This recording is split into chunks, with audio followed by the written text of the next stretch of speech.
All right, here's a slightly better daytime video on how I'm making the apple prison hooch.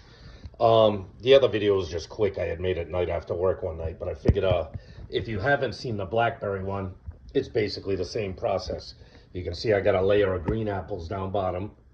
I take a half cup of sugar, sprinkle it all over the top, boom, boom, get it everywhere. Hit it up with the organic raisins. Now, here's the key part. You've got to have the organic raisins. You can't use regular ones that might have been sprayed with pesticides and whatnot, because what you're looking to do is get the natural yeast off the organic raisins. That's what's going to kick off your ferment. It's going to take a while for it to start fermenting, and it's going to be a very slow ferment. And you kind of don't know what you're going to get because it is wild yeast. Unlike the blackberry, which I got for free, which is why I had to decide to do something with it. The apples I didn't get for free, I had to buy them. But this time of year, especially up here in the Northeast, there's nothing but orchards all around me. So even Market Basket, I think it was 99 cents a pound, something like that, very cheap. A bag would be like $4, you know what I mean? So I've got 3 bags here. This is the second one I'm doing. The other one, I put some more apples in. It's starting to compact the bottom layer. I didn't have a lot of time last week, so I got it about this full. It compacted down. I topped it off to about, somewhere in here in the rim where the rim starts to turn.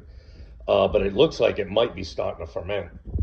The bottom layer is a little juicier than the top layer I put on, but that's fine, because you'll notice over the course of time, this sugar is going to start extracting liquid from the apples, and it'll all start settling down. The mound of apples will start settling down, and the amount of liquid will start coming up. And that's what you want to look for. And that sugar is what helps to break it down. With the blueberry, I was kind of disappointed. I had assumed, which was probably my first mistake, that the natural yeast would die off at a certain alcohol level. I was hoping it would die off at maybe somewhere between 15 and 20%, like a fortified wine type of deal. And it ended up fermenting out totally dry, unfortunately, so I had to back sweeten it. I figured with that much sugar, and I do use a lot of sugar, with every layer of apples that's about this tall, I will put a half cup of sugar. Another layer of apples this tall, I put a half cup of sugar, and the raisins, as you can see. And, it was good. The blackberry one came out good. It just fermented out dry. And I didn't back sweeten it a lot. I didn't make it really sweet, but I had to put a little bit of sugar.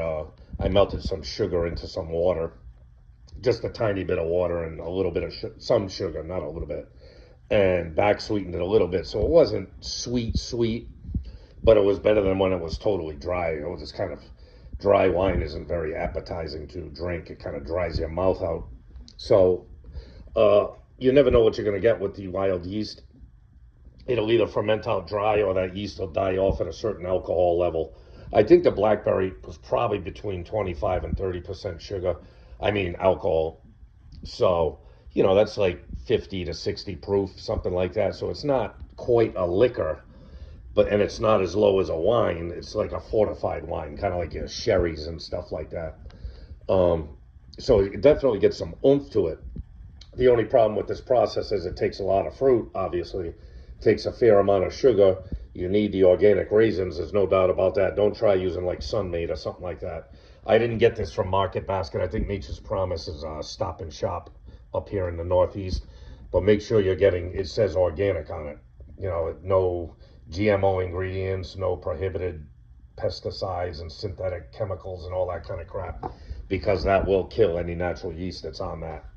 So, basically, probably any organic dried fruit, as long as it's organic, you could probably get the natural yeast off of, like, say, prunes, if you wanted to use them, or, whatever you have available that's a dried fruit product. Maybe not stuff like peaches and stuff, because they probably take the skin off, and I would imagine the skin, the yeast is clung to the skin on these raisins. Like maybe if there was organic dates or organic prunes or something, maybe something like that would work. Not quite sure.